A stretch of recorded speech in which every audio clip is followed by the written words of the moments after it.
Hi, this is Andrew Zezas, your host at CFO Studio. I have the pleasure of sitting here today with Mark Atkinson, President and Co-Founder of MEA Advisors, an evaluation and advisory services firm. Mark, thank you very much for being here today. Andy, thanks for having me here.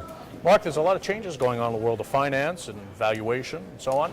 And I thought my first question to you today would pertain to specifically how your role has changed and how the needs have been changing by as it relates to CFOs and what they're looking for in terms of valuation and advisory work. Well, Andy, that's a great question. A lot has changed in the last few years. I would say in the last 10 or more years. In the little world of finance and accounting that we work in, people are talking about things like convergence. In the controller's world, that might mean a lot of convergence between US GAAP and IFRS. But in my world, as a CPA and an evaluation specialist, what I've seen, my thoughts on convergence are really between accounting and valuation. Accounting has moved from really a cost-based accumulation model to a fair value model, and this has really significantly changed the way the skill sets that the CFO has to look for in his organization, and the need to potentially from time to time, for either independence reasons or for just skills that he really doesn't see present, reach out to an independent resources like our firm. I would think that given the way the world is going and how the CFO industry, if I can say there's an industry of CFOs, how that's been changing so rapidly, I have to believe that there's a greater call for your services these days, specifically because companies we're finding are no longer hiring broad-based CFOs. Very often they're hiring very narrowly focused specialists. And I think those specialists are devoid of a lot of the expertise that some of the broader CFOs have had in the past. That's got to open a door wide for a firm like yours. Well, I think that's true, Andy. I think the CFO's role has become so strategic that their role, I think, for senior management and the board, what they're looking for is someone that has skills that can really oversee an organization within an organization. Yep. And as they build that team, they have to be very, very strategic in terms of what they need to put on their platform for employee base and then independent or outside resources that are probably specialists that stay very current in very specific areas like we do. So. I would also think you mentioned IFRS and things like lease accounting and the changes that are on the horizon.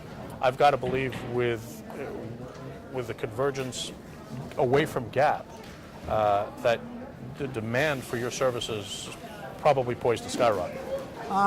Yes, the U.S. has been, the IFRS adoption and embracement of IFRS by the U.S. Accounting, really industry and regulators has been moving very slowly. But if it does happen, there are many changes within IFRS that bode quite well for what we do. I think so. And what type of projects are you being called into of late? Are they more global in reach? Are they more domestic in reach? Actually, more global in reach. We're not there are larger firms than us. Most of the big four do what we do as well, but for what we do, you don't need to be around the globe to be able to respond to what's going on around the globe. And I bring that up only because many of the transactions, we're involved in M&A transactions quite significantly as part of what we do. And those transactions, as you know, are more and more outside the States, where the growth really is, certainly for now and certainly for the next few years in consideration of what the U.S. economy is going through right now. And I would think as the recovery is gaining traction, there certainly is evidence of a greater focus on M&A, and consequently, again, I can see your services just riding that wave. Well, the M&A is it's there.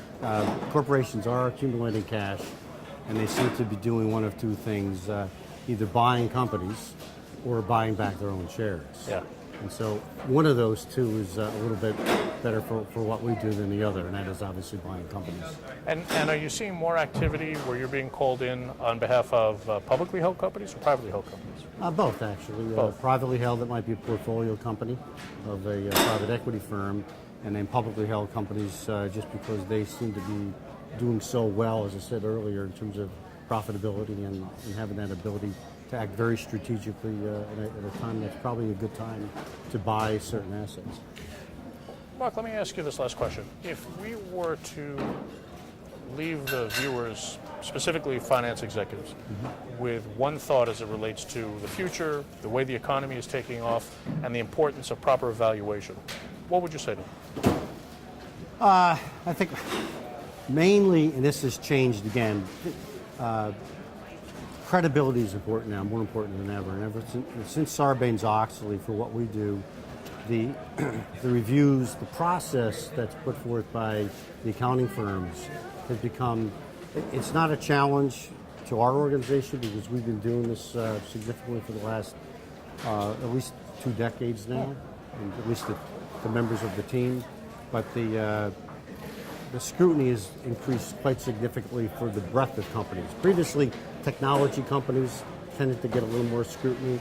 But now I think the entire spectrum of industries needs to be very careful. I think you're right. Well, listen, Mark, I want to thank you very much. Your insights on the importance of evaluation and the growth of business, I think will be of tremendous interest to our viewers. I want to thank you for taking time to be here on CFO Studio. Thank you, Andy. Thanks for having me. Thanks very much. This is Andrew Zezas, your host at CFO Studio, saying thank you very much for watching. We'll see you again.